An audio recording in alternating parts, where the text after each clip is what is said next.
नमस्कार दोस्तों, जय हिंद, वंदे मातरम। सभी प्यारे मित्रों का स्वागत अभिनंदन है टीचर्स फैमिली शिक्षकों के परिवार जायसवाल कोचिंग सेंटर पर। पावर्ड बाई शिक्षा ही प्रकाश है। दोस्तों, बात करने वाले हैं आपके सिलेबस के अकॉर्डिंग पर्यावरण ईवीएस के इन्वायरमेंट स्टडीज की बात कर रहे हैं। एनसीईआरटी बेस्ड आपका मॉक टेस्ट नंबर 18 है।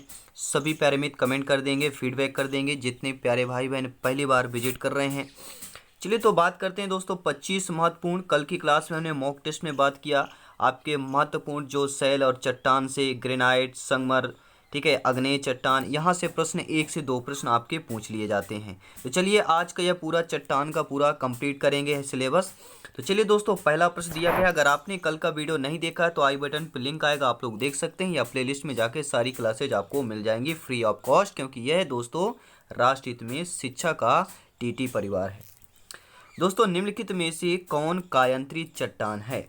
हम बात कर रहे हैं ग्रेनाइट, सैल, संगमरमर या बेसाल्ट। 4 ऑप्शन दिए रहेंगे, 4 ऑप्शन में से आपको एक को चूज करना है।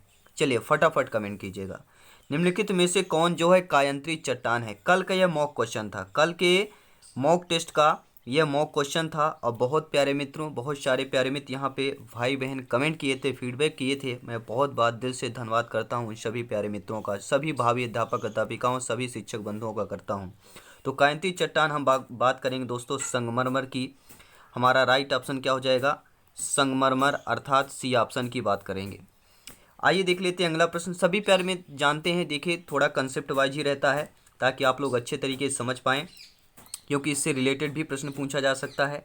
आग्नेय एवं अवसादी शैलों में ताप दाब के कारण परिवर्तन या रूपांतरण हो जाने से कायांतरित शैल या हम कह सकते हैं कि मेटामॉर्फिक रॉक का निर्माण होता है, और रूपांतरित चट्टानें या इन्हीं को कायांतरित शैल कहते हैं। ध्यान दीजिएगा, अलग अलग नहीं है। रूपांतरित चट्टान या कायांतरित शैल दोनों चीज़ें एक ही हैं, और पृथ्वी की पपड़ी के एक बड़े हिस्से से बनी होती हैं, और बनावट, रासायनिक और खनिज संयोजन द्वारा इनको वर्गीकृत किया जाता है। दूसरा प्रश्न प्यारे मित्रों आपकी स्क्रीन पर है कि नीस, या जिसे हम NISS, यहाँ पे जी साइलेंट रहेगा आपका। तो नीस चट्टान जो होता है इनमें से किस कोटि का कहलाता है? जो नीस चट्टान है आग्नेय कोटि का है, परतदार का है, परिवर्तित है, या ज्वालामुखी का है? नीचे कमेंट बॉक्स में करेंगे फीडबैक सभी प्यारे मित्र। तो नीस चट्टान जो दोस्तों दिया गया है वह किस कोटि का कहलाएगा? तो हमारा राइट ऑप्शन कहलाएगा परिवर्तित की बात कर रहे हैं। जी हाँ, जो हमारा नीस चट्टान है यह आपके परिवर्तित कोटि का कहला जाएगा। सी ऑप्शन सही हो जाएगा।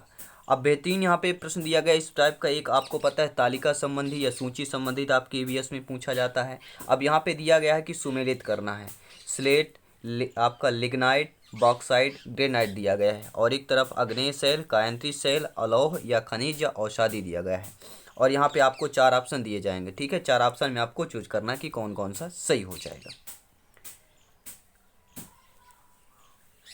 ठीक है। अब यहाँ पे देखिएगा स्लेट का क्या होता है, कायांतरित हो जाएगा। और आपका जो लिग्नाइट दिया गया है ये हमारा क्या हो जाएगा, औषधि हो जाएगा। अगर हम बॉक्साइट की बात कर रहे हैं, सभी लोग कमेंट करेंगे कौन सा ऑप्शन यहाँ पे दिया गया, हमारा बी ऑप्शन सही होगा। और बी ऑप्शन में क्या दिया गया है आप लोग देख सकते हैं, ठीक है, ये आप लोग देख सकते हैं। तो आपका स्लेट कौन सा होता है, कायांतरित शैल कहलाता है, हमें ए कर देंगे। इसके बाद आपका लिग्नाइट जो दिया गया है ये हमारा औषधि शैल कहलाता है। बॉक्साइट जो दिया गया है अलौह खनिज कहलाता है। बॉक्साइट कैसा, अलौह खनिज कहलाएगा। और ग्रेनाइट कैसा कहलाता है, आग्नेय शैल। ये तो बहुत सभी प्यारे मित्र जानते होंगे, जो ग्रेनाइट होता है वह आग्नेय शैल हो जाएगा। तो हमारा जो सुमेलित करना है आपका बी ऑप्शन ऑलरेडी यहाँ पे टिक दे दिया गया है, बी ऑप्शन सही हो जाएगा। अब देखते हैं दोस्तों अगला प्यारा सा प्रश्न आपके सिलेबस के अकॉर्डिंग कि बेसाल्ट के रूपांतरण के फलस्वरूप किस चट्टान का निर्माण होता है? जी हाँ, बेसाल्ट के रूपांतरण के फलस्वरूप बताना है। जब बेसाल्ट का रूपांतरण होता है उसके बाद उसके फलस्वरूप किस चट्टान का निर्माण होगा? तो जब बेसाल्ट का हम रूपांतरण करते हैं तो उसके बाद किस चट्टान का निर्माण होगा? पेग्माइट, आपका सर्पेंटाइन, एम्फीबोलाइट या फाइलाइट की बात कर रहे हैं। नीचे कमेंट बॉक्स है, फटाफट कमेंट करें और अपना स्कोर बताएं, अपना फीडबैक दें, अपना ओपिनियन बताएं। तो बेसाल्ट के रूपांतरण के फलस्वरूप किस चट्टान का निर्माण हुआ है? तो हमारा ऑप्शन जो सही होगा वही हमारा, हम बात करें दोस्तों, एम्फीबोलाइट चट्टान का निर्माण हुआ है। तो सी ऑप्शन यहाँ पर सही हो जाएगा। अगला प्रश्न है कि निम्नलिखित में से कौन सुमेलित नहीं है? नेगेटिव नकारात्मक प्रश्न भी आपको पता है पूछे जाते हैं, सुमेलित नहीं है। बालू पत्थर, कॉन्ग्लोमरेट दिया गया है, चूना पत्थर, संगमरमर, ग्रेनाइट का नीस और गैब्रो का सरपेंटाइन दिया गया है। तो देखिए अभी हमने ग्रेनाइट नीस से पढ़ा, बिल्कुल सही बात है। और गैब्रो सरपेंटाइन ये भी सही है। चूना पत्थर, संगमरमर दिया गया है। लेकिन बालू पत्थर और ये कॉन्ग्लोमरेट जो दिया गया ये आपका सुमेलित नहीं है, क्योंकि कांगोल जो होता है फर्श वगैरह टाइल्स में काम आता है, ये सारी चीज़ें कांग्लोमरेट। आइए इसके बारे में थोड़ा जान लेते हैं डिटेल के साथ। देखिए आपका जो कांग्लोमरेट है एक दोस्तों ये सेडिमेंट्री चट्टान कहलाता है, जो गोल बजरी और बोल्डर के आकार के क्लॉस्ट एक साथ मैट्रिक्स में क्या होता है पुख्ता करने से यह बनता है। तो आई थिंक आप लोग अच्छे तरीके से समझ गए होंगे। अब देखते हैं दोस्तों अगला प्रश्न। निम्नलिखित में से कौन रूपांतरित चट्टान नहीं है? बहुत ही इंपॉर्टेंट प्रश्न। देखिए यहाँ पर समझना बहुत जरूरी है। एक होता है रूपांतरित चट्टान, एक होता है रूपांतरित चट्टान नहीं होता है। तो स्लेट एक रूपांतरित चट्टान है, यानी इसको परिवर्तित करके बनाया गया है, वही रूपांतरित चट्टान कहलाता है। तो स्लेट हो गया, सिस्ट हो गया, डायोराइट हो गया या आपका फाइलाइट हो गया। नीचे कमेंट करें, फीडबैक करें कमेंट बॉक्स में, फटाफट कमेंट कीजिएगा। तो राइट ऑप्शन हमारा क्या हो जाएगा कि जो आपका दिया गया है डायोराइट। ठीक है, ध्यान दीजिएगा। डायोराइट दोस्तों एक रूपांतरित चट्टान नहीं है, बाकी स्लेट, सीस्ट और फाइलाइट ये तीनों रूपांतरित चट्टान है, और डायोराइट क्या है आपका यहाँ पर रूपांतरित चट्टान नहीं होगा। अगला प्रश्न है कि निम्नलिखित में से कौन सा कारण जो है चट्टानों के रूपांतरण के लिए उत्तरदायी नहीं है? देखिए कुछ कारण होते हैं, चट्टान जब रूपांतरित होते हैं, परिवर्तित होते हैं, उनका कुछ कारण होते हैं, लेकिन एक कारण नहीं होगा, वह आपको बताना है। देखिए जो चट्टानों का कारण अपरदन, ताप, दबाव, घुलन, तो आपको ध्यान देना। देखिए ताप, दाब और घुलन ये तीन चीज़ें जो है चट्टानों का कारण या रूपांतरण का कारण हो सकता है, लेकिन अपरदन नहीं होगा। अपरदन के कारण चट्टानों का रूपांतरण नहीं होता, जबकि अपक्षय होता है। अपरदन मतलब अपक्षय होना, घटना हो जाता है। तो ताप, दाप और घुलन ये तीन चीज़ें होती हैं, क्या है, चट्टानों के रूपांतरण के, चट्टानों के परिवर्तन होने के उत्तरदायी होते हैं, लेकिन आपका अपरदन नहीं होगा। और यही तो पूछा गया कि उत्तरदायी नहीं है according to question. Right option number क्या हो जाएगा आपका फर्स्ट ऑप्शन। आइए देखते हैं अगला प्रश्न कि औषधि सेल का दूसरा नाम क्या है? नीचे कमेंट बॉक्स से फटाफट कमेंट करेंगे, आपको बताना औषधि सेल का दूसरा नाम। स्तरित सेल, अस्तरित सेल, अरंध्री सेल या इनमें से कोई नहीं। अगर आपको पता है तो कमेंट बॉक्स फटाफट करें, नहीं पता तो कोई बात नहीं है, फिर भी आप लोग अपना ओपिनियन अपने अनुसार बता सकते हैं। तो औषधि सेल की बात कर रहे हैं। देखिए औषधि सेल का जो होता है दूसरा नाम क्या है आप हमारा कहलाता है स्तरित सेल कहलाता है। स्तरित मतलब स्तर के अनुसार, औषधि सेल क्या होता है एक स्तर टाइप में होता है। तो औषधि सेल का दूसरा नाम है स्तरित सेल भी कह सकते हैं, ये ऑप्शन सही हो जाएगा। अगला प्रश्न है कि इनमें से कौन सी रूपांतरित चट्टान है? जी हाँ, रूपांतरित या परिवर्तित चट्टान बताना है। सभी प्यारे मित्र कमेंट करेंगे। हम बात करें रूपांतरित चट्टान, क्या आपका ग्रेनाइट है, शैल है, डाइक है या स्लेट है? चार ऑप्शन को एक ही ऑप्शन चूज करना है और करेक्ट करना है। और जो हमारा ईवीएस में 30 ऑफ 30 का ड्रीम्स है, सपना है सिलेक्शन पाने का, वो रास्ता आसान कीजिएगा। वो रास्ता आसान यहीं से होगा, हर एक चैप्टर वाइज, ठीक है, क्लासेज को चैप्टर वाइज कंसेप्ट को क्लियर करेंगे। तो कौन सी रूपांतरित चट्टान है? आई होप आप लोग सभी लोग कमेंट कर चुके होंगे। तो जो अभी हमने बात किया था स्लेट, स्लेट यहाँ पे क्या कहलाएगा हमारा रूपांतरित चट्टान कहला जाएगा। अगला प्रश्न है स्लेट और संगमरमर हैं, अब सभी लोग बताइएगा। स्लेट और संगमर आग्नेय चट्टानें हैं, औषधि चट्टानें हैं, कायांतरित है या ज्वालामुखी चट्टानें हैं? तो देखिए अभी हमने पिछले क्वेश्चन में बात किया कि रूपांतरित चट्टान, तो रूपांतरित चट्टान में जब स्लेट आपका आ जाता है तो स्लेट क्या है और संगमरमर ये दोनों साथ दिए गए, तो ये दोनों भी आपके कायांतरित चट्टान में आ जाएंगे। ठीक है, सी ऑप्शन सही हो जाएगा।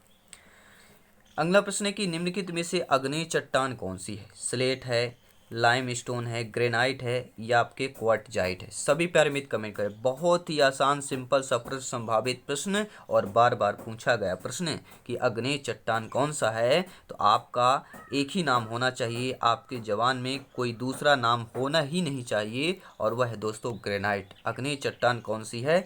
ग्रेनाइट की बात कर रहे हैं। सभी प्यारे मित्र कमेंट करेंगे।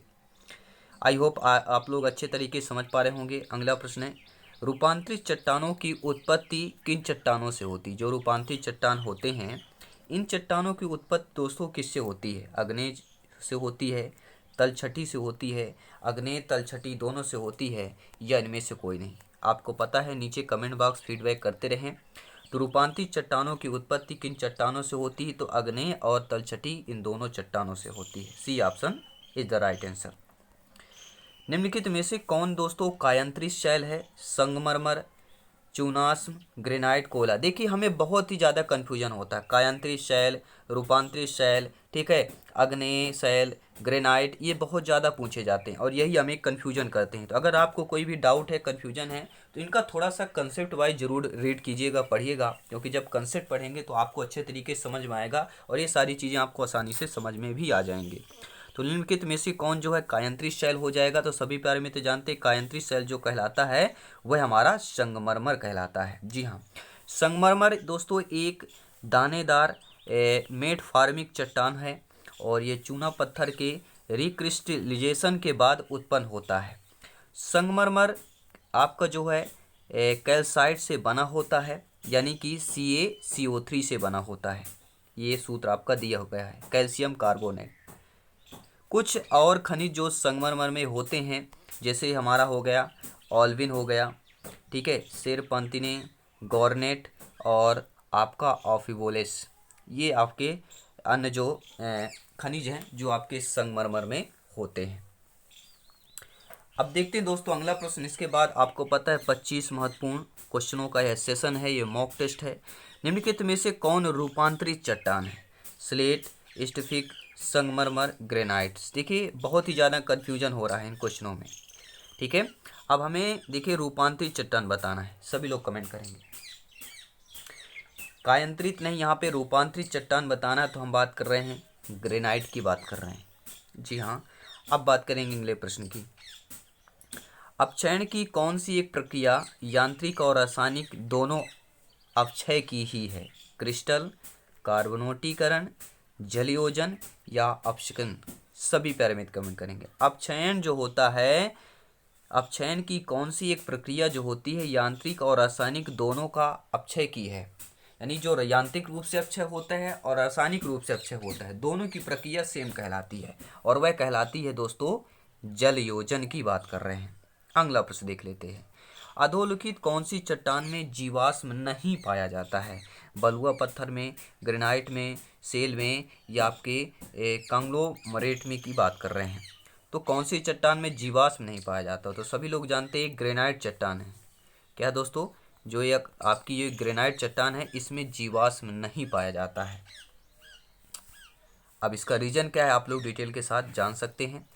अगर आप कहेंगे तो नेक्स्ट क्लास में हम इसका डिटेल के साथ करेंगे। वैसे ही आपका जो चट्टान का जो चैप्टर है वह आज क्लियर हो जाएगा और कल का जो हमारा मॉक टेस्ट रहेगा वह नेक्स्ट चैप्टर का रहेगा, ठीक है। चलिए आइए देखते हैं अगला प्रश्न। कौन सा एक वितलीय आग्नेय शैल का उदाहरण है? जी हाँ, कौन सा एक वितलीय आग्नेय शैल का उदाहरण है? Basalt, granite, slate, dolomite. दोस्तों अगर आप पहली बार अगर आप ये क्वेश्चन को रीड कर रहे हैं, अगर एग्जाम को फेस करना है तो आप लोगों को थोड़ा सा तकलीफ होगी, क्योंकि जो ऑलरेडी एग्जाम दे चुके हैं उनको सारे चीज़ें पता है कि किस डिटेल किस गहराई से क्वेश्चन पूछे जाने हैं और किस लेवल के प्रश्न पूछे जाएंगे। पुराने पेपर्स में क्या होता है, आप लोग उससे हेल्प मिलती है, मदद मिलती है कि ऐसे क्वेश्चन पूछे गए थे, लेकिन आगे आपको नहीं पता हो किस टाइप के प्रश्न पूछे जाते हैं। तो इसलिए इस परिवार के माध्यम से, टीटी के माध्यम से, इस चैनल के माध्यम से आपको कुछ हेल्प और ठीक है प्रिपरेशन में मदद करने के लिए कोशिश करते हैं। बस आप लोगों का प्यार स्नेह मिलता है, लाइक शेयर करते रहें, सपोर्ट करते रहें। तो कौन से दोस्तों वितलीय आग्नेय शैल का उदाहरण है? ध्यान दीजिए, ये वितलीय शब्द दे दिया गया ना, ये हमें कंफ्यूज कर देता है। जो वितलीय शब्द दे दिया गया है तो वितलीय आग्नेय शैल में हमारा ग्रेनाइट ही रहेगा, ये आपको नोट कर लेना है। और टेलीग्राम से जरूर जुड़े, नोट्स PDF फाइल सब कुछ फ्री में। साथ ही साथ इंस्टाग्राम, फेसबुक, ट्विटर पर भी अब आप लोग फॉलो कर सकते हैं अपने परिवार TT परिवार जायसवाल कोचिंग सेंटर को। दोस्तों निम्नलिखित में से कौन सा मृत सेल की हम बात कर रहे हैं? जी हाँ, मृत सेल, डेड सेल की बात कर रहे हैं, मृत पत्थर की बात कर रहे हैं। औषधि की बात करेंगे, अग्नेय, कायांतरित या इनमें से कोई नहीं? आपका जवाब, आपका फीडबैक एक ही होना चाहिए। हम बात कर रहे हैं दोस्तों अग्नेय सेल की बात कर रहे हैं। अग्नेय सेल एक मृत सेल कहलाता है। अगला प्रश्न है दोस्तों, क्वार्टजाइट निम्नलिखित में से किसका कायंत्रण है? चूना पत्थर का, वितलीय सेल का, बलुआ पत्थर का या सेल की बात कर रहे हैं? तो हम क्वार्टजाइट की बात कर रहे हैं। निम्नलिखित में से किसका कायंत्रण? अगर आपने यह नाम सुना होगा तो आपको जरूर पता होगा।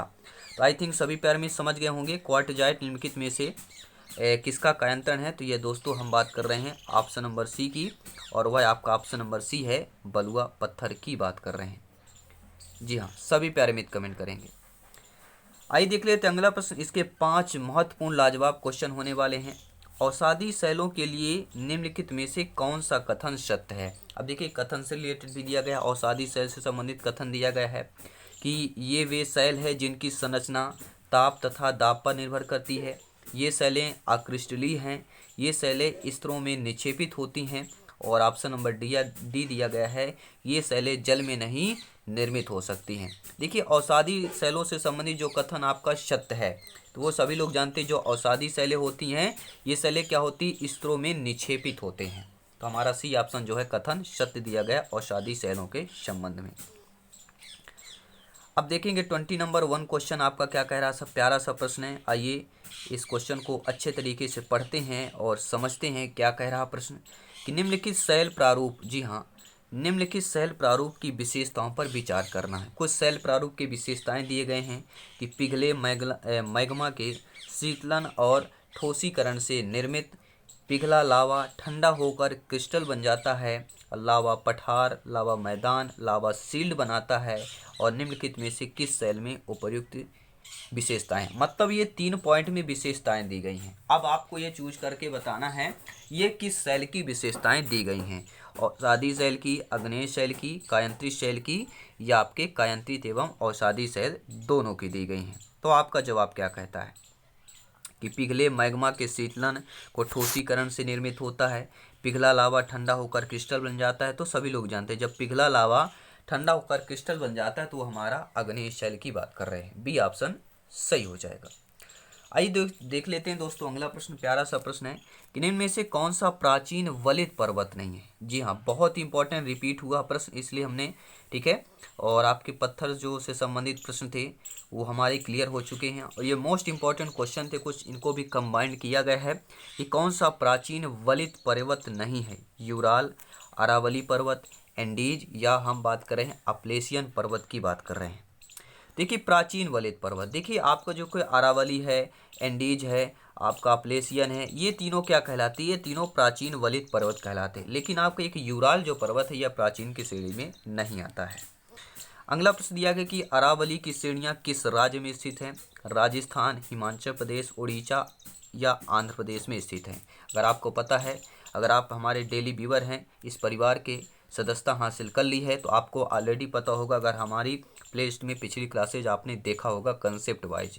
तो अरावली श्रेणी किस राज्य में स्थित है? तो हमारे दोस्तों राजस्थान में। देखिए, कोई डाउट नहीं है, ये सारा मॉक टेस्ट क्लियर होने के बाद, ठीक है, कुछ आपके सभी लोगों को पता होगा कोविड की वजह से सारी चीज़ें जो प्रॉब्लम चल रही है एग्ज़ाम की वजह से, जैसे ही ये सारी चीज़ें क्लियर होती हैं एक बार फिर से रिवीजन करेंगे कंसेप्ट वाइज, आपके सिलेबस के अकॉर्डिंग एक एक पार्ट का रिवीजन करेंगे, ताकि यहाँ पर जो सिलेक्शन है आउट 150 में से जो हमारा टारगेट है 125 क्रॉस करना और सिलेक्शन का रास्ता तय करना वो ज़रूर होगा दोस्तों। चाहिए देख लेते हैं 2-3 प्रश्न और ध्यानपूर्वक कि ब्लैक फॉरेस्ट एक उदाहरण है। जी हाँ, ब्लैक जो फॉरेस्ट है एक एग्जाम्पल है दोस्तों, किसका है?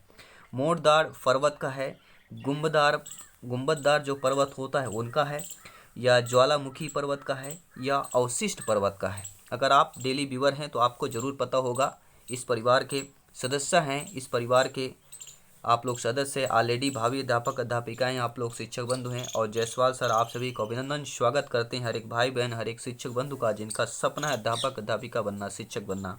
दोस्तों, ब्लैक फॉरेस्ट एक उदाहरण है। तो देखिए ब्लैक फॉरेस्ट जो उदाहरण होता है, हम ऑप्शन नंबर बी की तरफ जाएंगे, वह कहलाते हैं गुंबददार जो पर्वत होता है। ब्लैक फॉरेस्ट किसका उदाहरण है? जो गुंबददार एक पर्वत होते हैं उनका एक उदाहरण कहलाता है। और आइए जान लेते हैं आज का मॉक क्वेश्चन क्या है। मॉक क्वेश्चन आज का स्क्रीन के सामने है कि माउंट एवरेस्ट किस देश में है? चीन देश में है, भारत में है, नेपाल में है, भूटान में है? अगर आपको कमेंट करके नीचे बताना है, ठीक है। आई थिंक आप लोग अच्छे तरीके से समझ पाए होंगे ये 25 महत्वपूर्ण लाजवाब प्रश्न, और इस क्वेश्चन का आप लोग आंसर जरूर करना है। और नेक्स्ट सेशन में हम इसका आंसर भी जानेंगे। वैसे बहुत ही सरल आसान प्रश्न है, देखते हैं किनका किनका आंसर कमेंट बॉक्स में फीडबैक आता है। चलिए आई थिंक सभी लोग क्लासेज ज्वाइन करते रहिए, प्लेलिस्ट चेक करते रहिए। क्लासेज आपको फ्री ऑफ कॉस्ट मिलेगी, क्योंकि राष्ट्रहित में शिक्षा का चैनल है, शिक्षा का परिवार है, शिक्षकों का परिवार है, आपका परिवार है, अवर फैमिली है, टीचर्स फैमिली है। तो जल्दी मिलते हैं नेक्स्ट क्लास पे। जय हिंद, वंदे मातरम, धन्यवाद सभी का।